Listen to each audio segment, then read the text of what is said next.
تو دستور یہ نکلا کہ مانگنے والا جو بھی مانگتا ہے دینے والا اس کی امیدوں سے بڑھ کر اپنی شان کے مطابق عطا فرماتا ہے.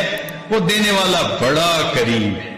خدا کی دین کا موسیٰ سے پوچھئے احوال کہ آگ لینے کو جائیں پیمبری مل جائے.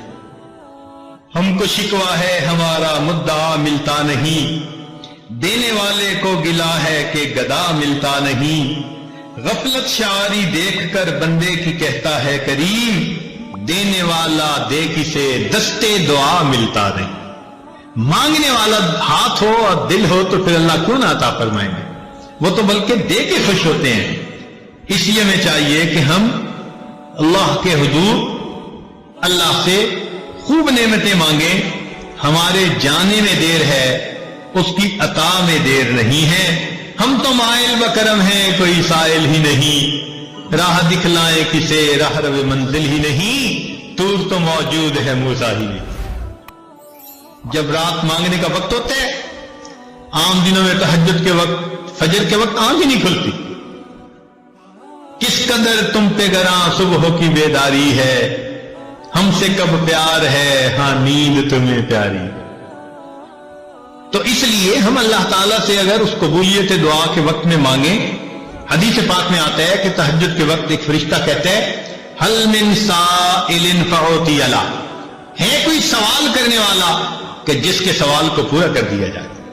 تو جب اللہ تعالیٰ کی طرف سے اعلان ہو رہا ہے کہ مانگنے والوں مانگو، ہم اس وقت میٹھی نیند سوئے ہوئے، گھوڑے بیچ کے سوئے ہوئے، پتہ ہی نہیں ہوتا کہ بھئی ہم نے تہجد بھی پڑھنی ہے، فجر کی نماز بھی پڑھنی ہے. کئی لوگوں کے لیے تو رمضان المبارک میں سحری میں اٹھنا مشکل. عورتیں کہتی ہیں جی بس رات کھا لیں گے صبح اٹھا نہیں جاتا. اب بتائیے یہ ہمارا حال ہے. دیکھیے کتابوں میں لکھا ہے کہ ایک بوڑھا جس کی عمر 90 سال، بیوی بھی فوت ہو گئی، اولاد بھی نہیں تھی، بھائی بہن بھی چلے گئے، ماں باپ بھی چلے گئے، پوری دنیا میں وہ تنے تنہا ہے. کسی پڑوسی نے اس کی روٹی ذمہ لے لی تھی اور انہوں نے اپنی بیٹھک میں اس کو رکھ لیا تھا، لیکن اس کی کھانسی کے بدلے بلغم کے بدلے ان کے دل خراب ہوئے تو انہوں نے اس کو بھی جواب دے دیا. اب جب انہوں نے بھی اپنے گھر سے دھکا دے دیا، یہ بے سہارا بوڑھا، پوری دنیا میں اس کا کوئی نہیں. اب اگر اس کا دل ٹوٹا تو یہ سوچتا ہے کہ میں کہاں جاؤں، تو خیال آتا ہے کہ کیوں نہ میں اپنے رب سے جا کے دعا مانگوں.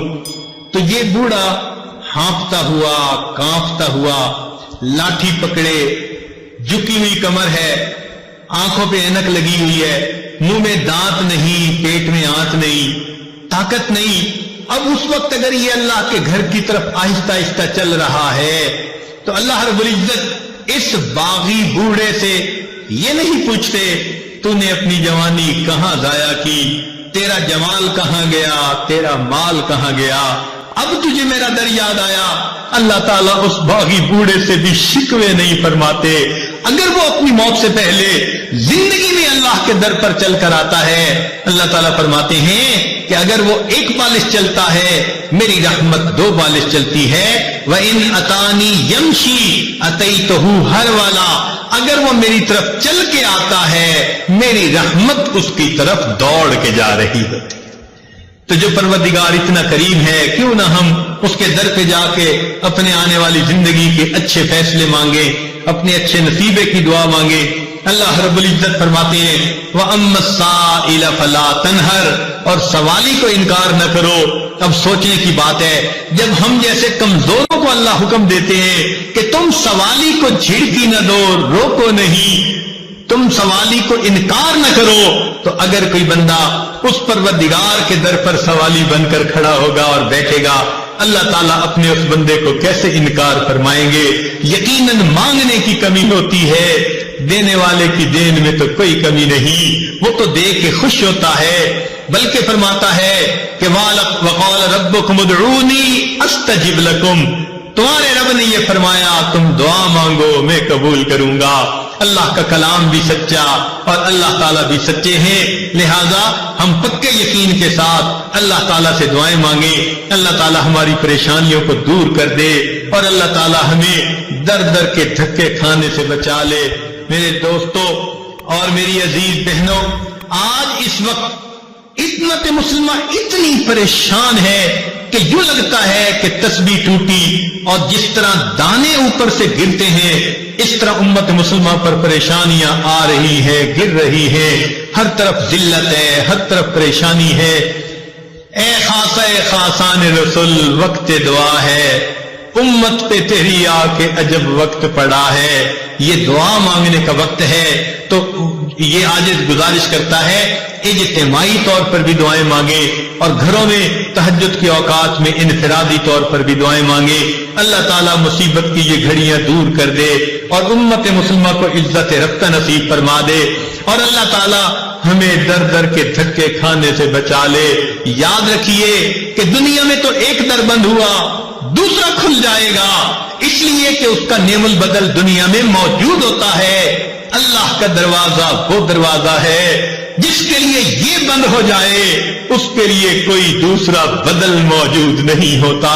لِكُلِّ شَيْءٍ إِذَا فَارَقْتَهُ عِوَضٌ وَلَيْسَ لِلَّهِ إِن فَارَقْتَ مِنْ عِوَضٍ۔ اے آدمی، اے دوست، تو جس سے بھی دنیا میں دور ہوا تیرے لیے اس کا کوئی نہ کوئی بدل موجود ہوگا۔ اگر تو اللہ سے جدا ہو گیا تیرے لیے اللہ کا بدل کوئی دوسرا نہیں۔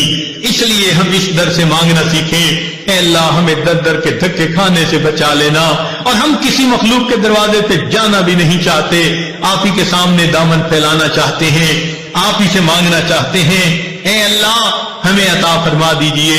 کسی نے کیا اچھی بات کہی کہ تنگ دستی کے جو عالم میں گھبراتا ہوں، تنگ دستی کے جو عالم میں گھبراتا ہوں، پر درے غیر پہ جاتے ہوئے کتراتا ہوں، تنگ دستی کے جو عالم میں گھبراتا ہوں، پر درے غیر پہ جاتے ہوئے کتراتا ہوں، ہاتھ پھیلانے میں محتاج کو غیرت کیسی،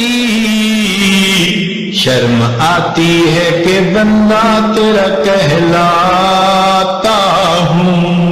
اے اللہ بندے ہم آپ کے کہلائیں اور غیروں کے در پہ اپنی پیشانیاں جھکائیں، ہمیں یہ پسند نہیں۔